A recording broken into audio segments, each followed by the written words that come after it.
case briefs, and so much more.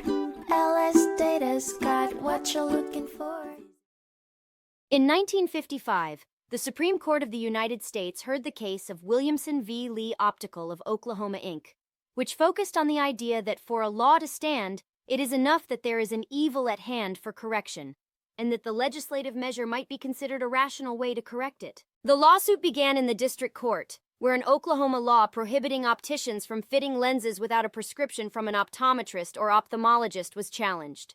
The district court found that this prescription requirement violated the Due Process Clause of the 14th Amendment, as it interfered with the optician's right to conduct business. They argued that opticians could measure the power of broken or lost lenses and reduce it to prescriptive terms, making the prescription requirement unnecessary. However, when the case was appealed, the court ultimately decided in favor of the opticians, ruling that the prescription requirement was not reasonably and rationally related to the health and welfare of the people and violated the opticians' constitutional rights. Despite its potential to impose unnecessary and wasteful requirements in some instances, the case concluded that it was up to the legislature, not the courts, to weigh the pros and cons of the Oklahoma law.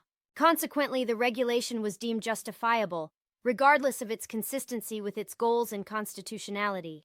Furthermore, the law did not render soliciting sales of optical appliances unlawful due to their link to health. Case briefs, and so much more. LSData's got what you're looking for. Visit lsd.law, elevate your mind. Leave the stress of class.